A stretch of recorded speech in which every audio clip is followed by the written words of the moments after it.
Saudações, futuros doutores, futuras doutoras, queridos alunos aqui do Explique Direito.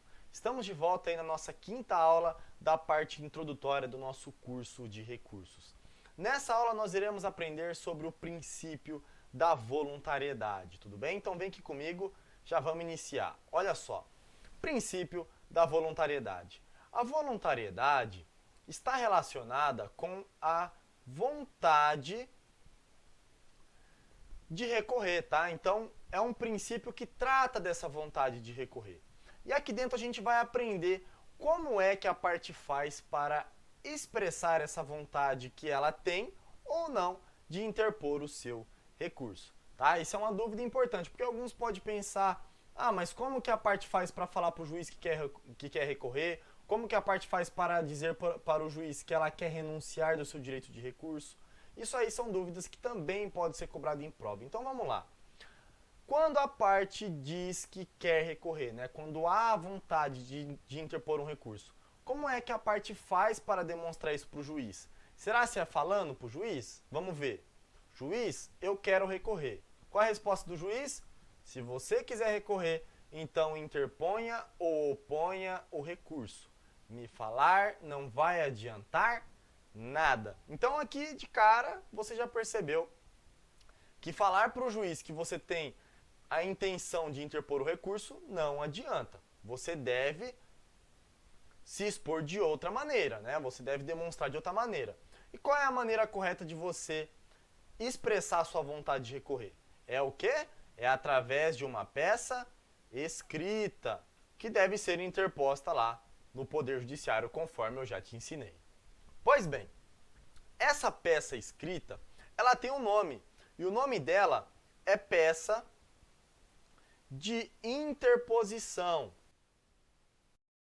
também conhecida pela doutrina como peça volitiva, ok? Então, algumas doutrinas que você estiver estudando, você pode encontrar esse nome.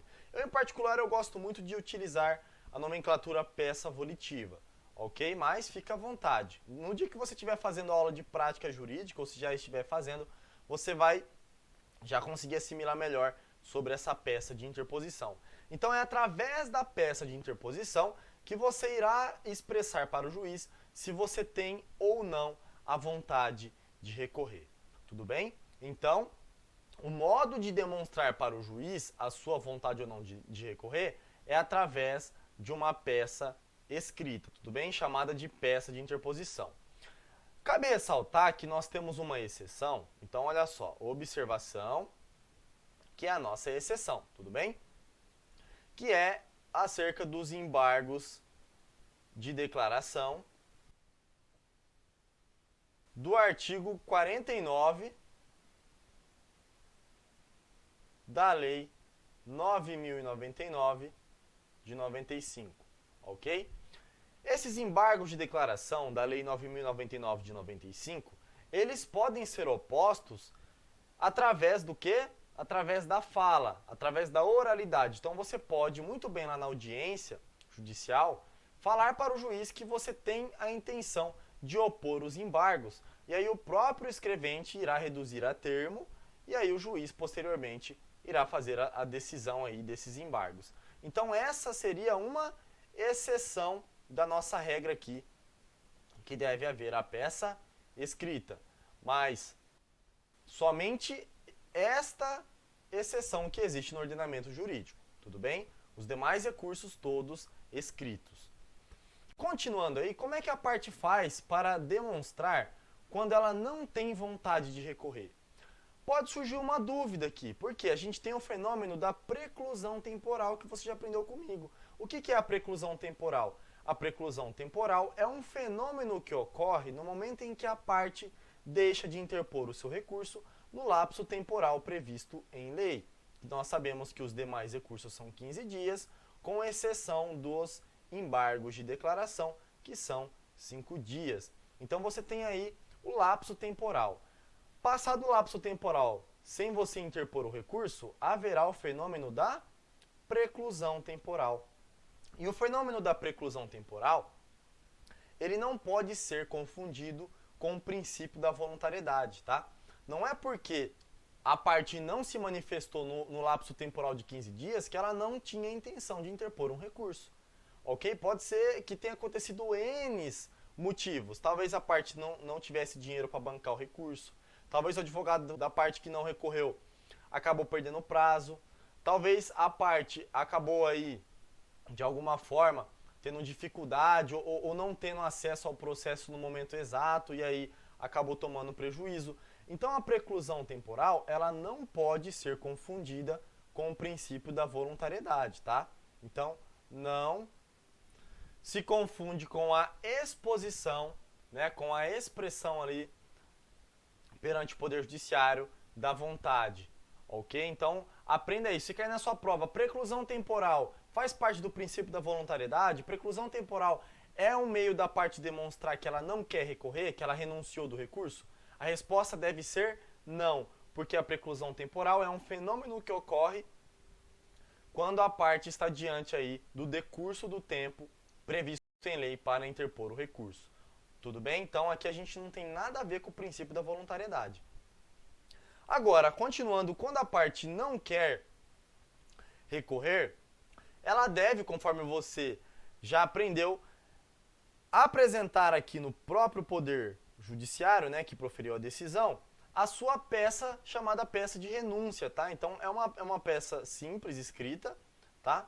Que você estará renunciando o seu direito de recorrer, tudo bem? Então você está dizendo para o juiz, ó juiz, eu não tenho pretensão de recorrer, eu estou renunciando do meu direito de interpor um recurso.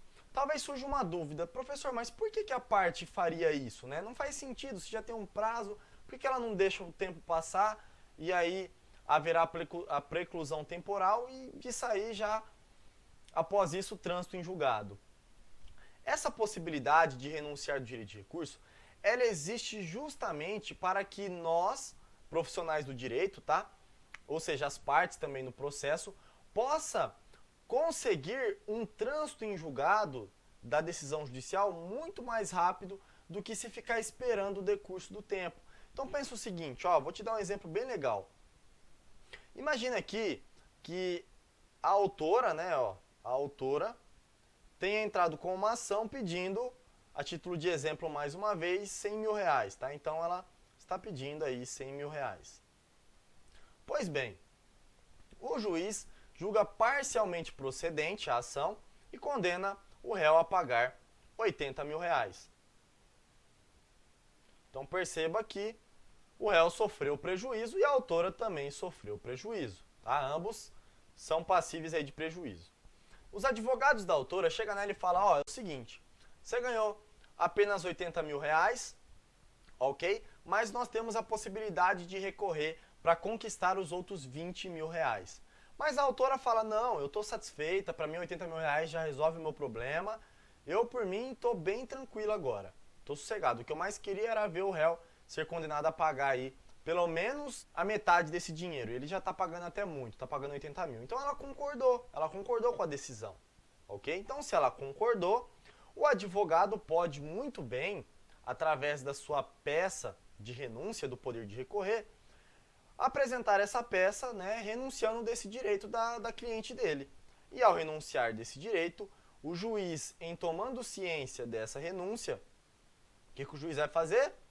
O juiz vai remeter os autos para o ofício de justiça para que o escrivão judicial transite em julgado essa decisão judicial para a autora.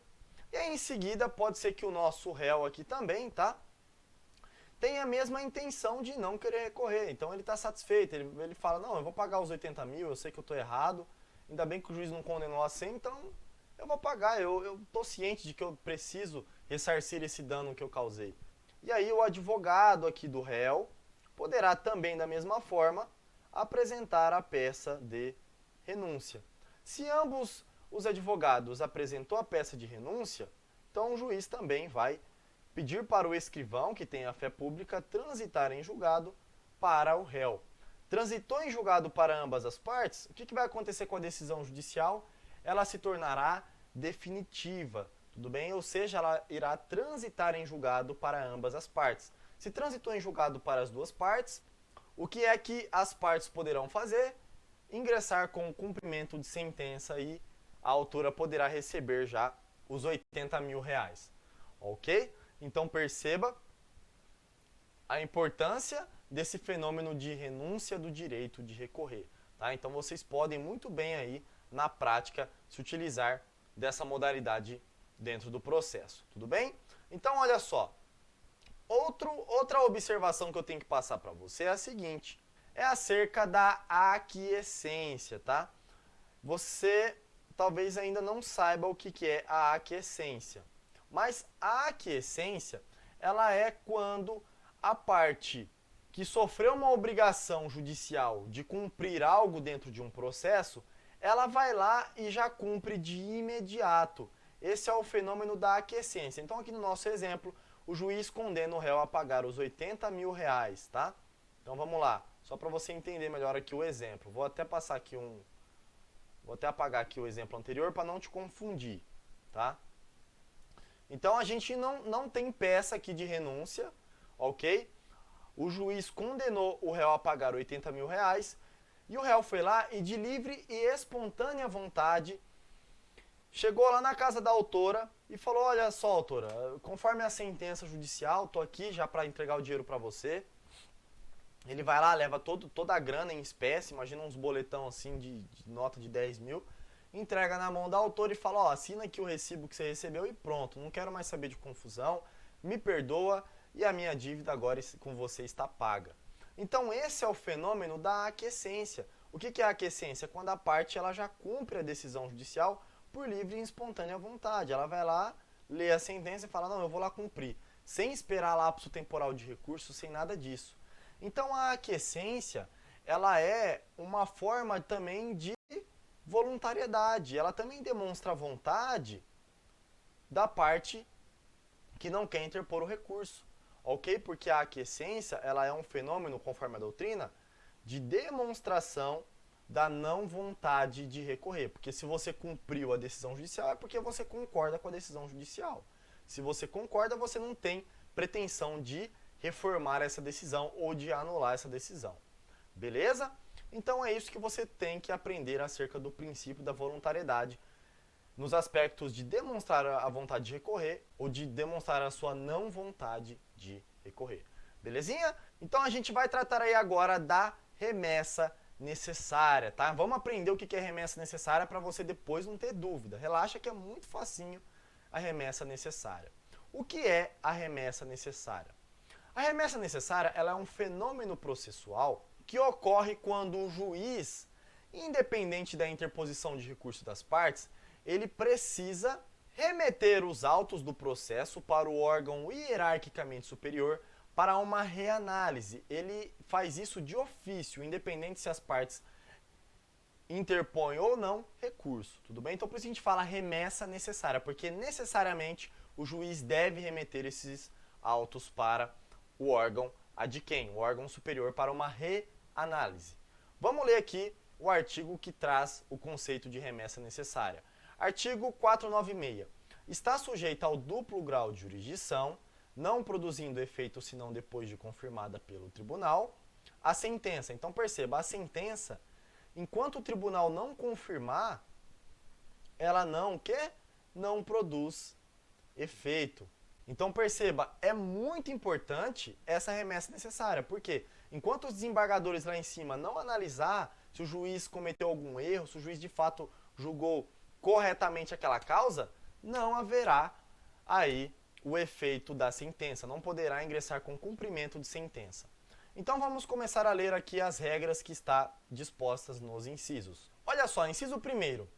Sentença proferida contra a União, Estados, Distrito Federal, municípios e suas respectivas autarquias, como por exemplo INSS, né, Autarquia da União, e fundações de direito público. Fundações de direito público da União, um exemplo aqui, IBGE. Ok? Bom, a gente tem N fundações de direito público, autarquias, aí o seu professor de direito administrativo vai ter mais habilidade para te ensinar sobre isso, tá? Mas isso aqui não interessa para nossa aula. Vamos lá. Sentença que julgar procedentes no todo ou em parte, embargos à execução fiscal, os embargos à execução fiscal estão previstos lá na Lei 6.830, tá bom? É um tipo de modalidade aí de impugnação de uma sentença judicial que trata aí desses processos de dívida tributária, enfim, isso aí você vai aprender nas aulas de execução que eu vou passar para vocês num próximo curso, ok?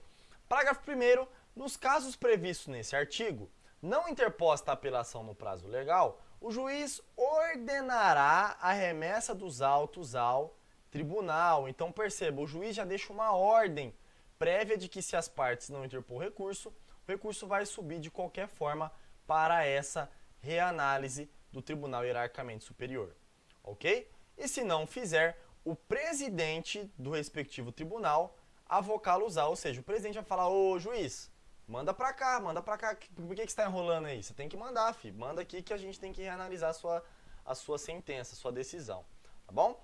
Em qualquer dos casos referidos no parágrafo 1º, o tribunal julgará a remessa necessária, então é necessariamente o tribunal quem irá reanalisar e julgar aí essa decisão judicial. Parágrafo 3º, não se aplica o disposto nesse artigo quando a condenação ou proveito econômico obtido na causa for de valor certo e líquido inferior a. No parágrafo 3º, a gente tem duas maravilhosas interpretações. A primeira é o seguinte, a gente tem quando não é aplicado e também, ao mesmo tempo, quando será aplicada a remessa necessária. Ok? Então, vamos lá. Não se aplica a remessa necessária quando o proveito econômico obtido na causa for de valor líquido inferior a 1.000 salários mínimos para a União e respectivas autarquias e fundações de direito público. Então, se for abaixo de 1.000 salários mínimos, não precisa de remessa necessária. Tudo bem? Agora, se for igual ou acima de 1.000 salários mínimos, e olha só então aqui, ó. Então, se for igual ou acima, aí se aplica a remessa necessária. Tudo bem?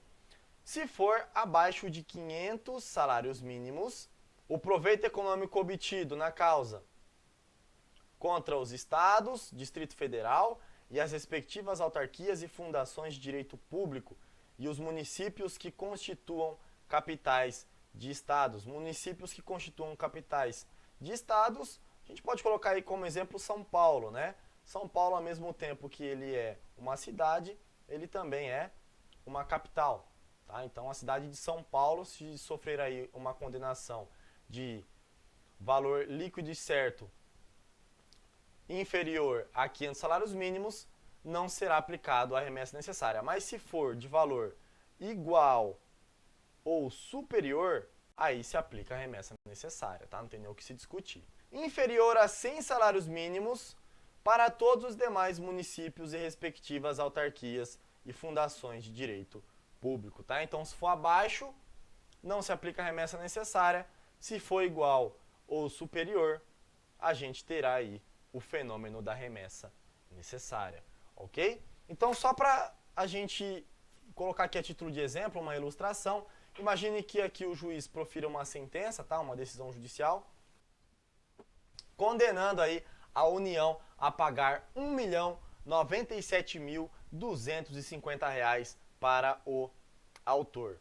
Perceba que desse valor, nós temos aí equivalente a 1.050 salários mínimos, tá? Eu utilizei como base o salário mínimo de 2020, que até o momento está 1.045, o valor de salário mínimo. Então, se a União sofrer uma condenação judicial desse valor, o que vai acontecer? Haverá a remessa necessária, ó.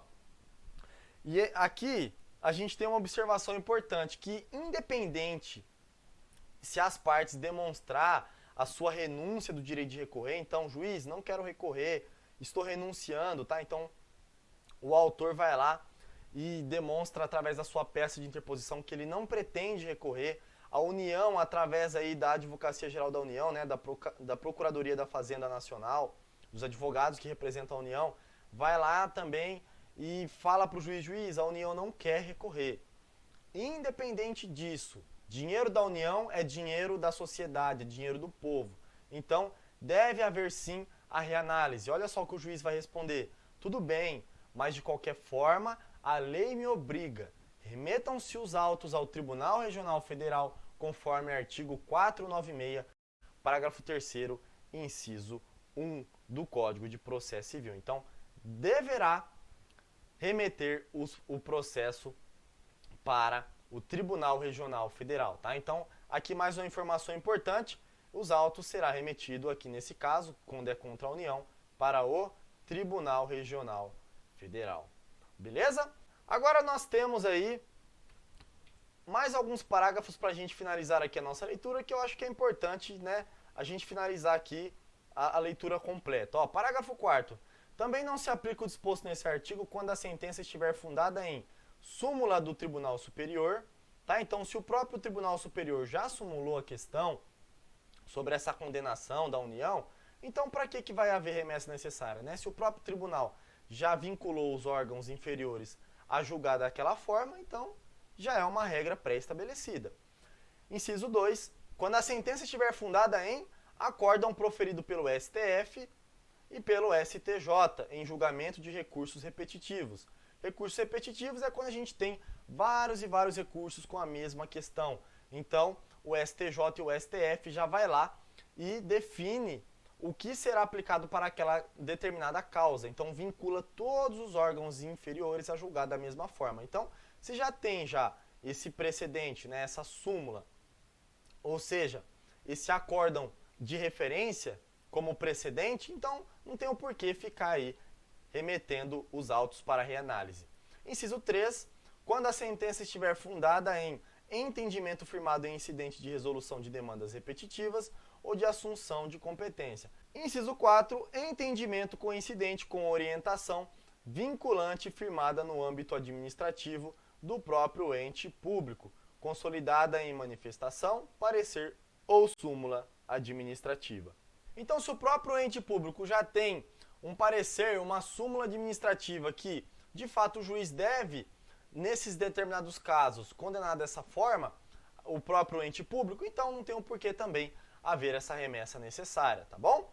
Então, esse é o fenômeno da remessa necessária. Mas calma, calma que agora vem a chave de ouro que a gente está tanto esperando aqui. Eu não trouxe a remessa necessária aqui à toa. Eu vou te fazer uma pergunta que essa é a pergunta que pode cair na sua prova e no seu concurso. A remessa necessária pode ser considerada como uma modalidade de recurso? Olha que pergunta maravilhosa que pode cair em concurso, prova na OAB, pode cair na sua prova de faculdade. Perceba, a gente aprendeu que vai existir o duplo grau de jurisdição, vai existir reanálise pelo tribunal, hierarquicamente superior, então fica aí essa questão, né? Será que a remessa necessária é um recurso?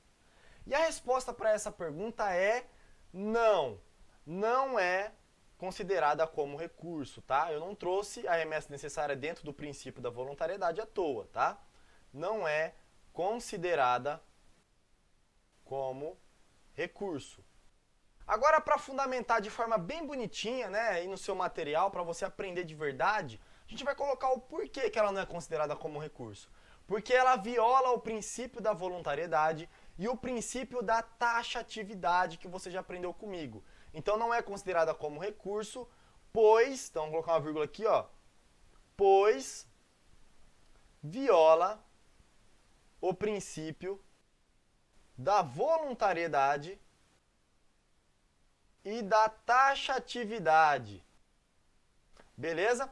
Por que princípio da voluntariedade? Porque não respeita a vontade das partes. Então imagine que naquele exemplo que eu te passei, a União, né, os advogados da União vai lá e apresenta a peça de renúncia do direito de recorrer e o próprio autor também apresenta a sua peça de renúncia. Independente se eles renunciaram ou não ao direito de recorrer, a remessa ela é necessária, o juiz é obrigado a de ofício remeter os autos para o tribunal. Então é um recurso meio que obrigatório, na verdade nem é um recurso, né? A gente acabou de falar que não é um recurso. É uma modalidade obrigatória feita pelo juiz que deriva de uma lei, tá? Do artigo 496 do Código de Processo Civil. E por que ela viola o princípio da taxatividade? Porque o próprio princípio da taxatividade diz que somente será considerado recurso aqueles que estão previstos na lei federal como tal, né? Na lei federal como tal, na lei federal como recurso. A gente viu que os recursos do Código de Processo Civil estão previstos no artigo 994 e não no 496. Ali não tem um parágrafo único dizendo o artigo 496 é considerado como recurso, de forma alguma. A gente só tem 9 modalidades recursal. E a remessa necessária não está incluída naquele rol. Então, remessa necessária não é considerada como recurso, porque ela viola o princípio da voluntariedade e ela viola o princípio da taxatividade. Beleza? Agora a gente vai passar para o princípio da dialética. Eita, esse princípio é maravilhoso, justamente porque ele traz aí um conceito filosófico, né, uma visão filosófica acerca do fenômeno recursal, ok? Então, para entender aqui a dialética, eu vou fazer aqui uma pequena explicação, tá, bem superficial sobre filosofia, não vou aqui ficar enchendo de abobrinha, só para você entender o que seria mais ou menos a dialética, né? Então, a dialética, ela vem aí de um conceito filosófico, ok? Que trata aí de quê? De oposição de ideias. Então, a dialética ela é um fenômeno processual muito importante no direito. Por quê? Porque ela amplia a nossa cognição, ela faz a gente pensar fora da caixinha, né? Ela faz a gente ser crítico sobre determinadas situações e ter cada vez mais aí um padrão de justiça maior. Então, a dialética, ela traz o seguinte exemplo. Imagina que eu falo para você que 1 mais 1 é igual a 2. Então, isso aqui, na dialética, é considerado como uma tese. Então, a minha tese é que 1 mais 1 é igual a 2. Aí você chega em mim e fala, de forma alguma, 1 mais 1 é igual a 11, porque a gente está juntando dois números, um atrás do outro. Então, é 11. Então, essa é uma tese contrária, que nós chamamos de antítese. Então, nós temos a tese e a antítese. E aí, a gente pode ter um terceiro aluno que chega aqui agora e fala, peraí, os dois estão errados. Tanto o professor Iago está errado, como o aluno aí está errado também, o aluno ou a aluna, né? Porque 1 mais 1, e aí ele traz um novo conceito, tá? E aí, nós temos aqui mais uma antítese. Então, a filosofia trabalha com tese, antítese, síntese, tese, antítese, síntese, tese, e assim infinitamente. Então, perceba, a gente tem a tese, a antítese, bem aqui no meinho, acabei não colocando aqui para vocês, mas bem aqui no meinho, a gente tem a síntese. O que é a síntese? A síntese é a união da tese e da antítese. A pessoa vai estudar as duas. Então, ao estudar as duas, ela chega a uma conclusão. E ao chegar a essa conclusão, ela forma uma nova tese, ok? Olha só, você vai entender aqui melhor com a nossa ilustração no caso concreto. Então vamos lá. O juiz, na hora que ele está ali analisando o processo, ele vai verificar os fatos narrados pelo autor, os fatos narrados pelo réu, né, que o réu vai contradizer e vai dizer nas palavras dele o que realmente aconteceu. O juiz vai analisar o quê? Vai analisar aí o depoimento das testemunhas, vai analisar o que o perito disse, vai analisar as provas documentais. Ao analisar tudo isso, o juiz vai chegar a uma conclusão. E aí ele vai proferir a sua decisão judicial. A decisão judicial do juiz é considerada como uma tese, aqui trazendo dentro da dialética. Então a gente tem a tese do juiz sobre aquela determinada matéria. O autor, se ele não concordar com a tese judicial, ele vai interpor o seu recurso. E ao interpor o seu recurso, ele vai trazer a antítese, ou seja, uma opinião contrária daquela apresentada pelo juiz, e vai dizer o porquê que o juiz não está certo, o porquê que o juiz errou. E aí então, o juiz vai intimar a parte contrária para apresentar as contrarrazões. A parte contrária vai estudar a tese e vai estudar a antítese, e ao estudar as duas, vai chegar a uma conclusão que a filosofia chama de síntese. Tá? Chegou na síntese, o nosso recorrido, tendo as duas opiniões, tanto a opinião do juiz como a opinião do autor, né, do recorrente, ele poderá muito bem formular a sua antítese, tá? Porque essa síntese serve de base como uma nova tese. E dessa tese, a gente vai ter a antítese, que é uma opinião contrária à opinião trazida pelo autor e até a opinião do nosso magistrado, tá? Então, o réu ele pode ali contrariar ou ele pode concordar, trazendo alguma opinião um pouco diferente. E aí você percebe aí pelas cores, né, que a gente vai unindo as ideias, fazendo essa junção maravilhosa aí do direito, tá bom? Então esse é o princípio da dialeticidade. Na próxima aula eu vou continuar com esse princípio, tá bom? Porque eu tenho pontos importantes para tratar com você, então eu precisava que você entendesse aí sobre tese, antítese, síntese, tese, antítese, síntese, tese e aí infinitamente. Tudo bem? Então, te vejo agora na nossa próxima aula. Forte abraço e até logo!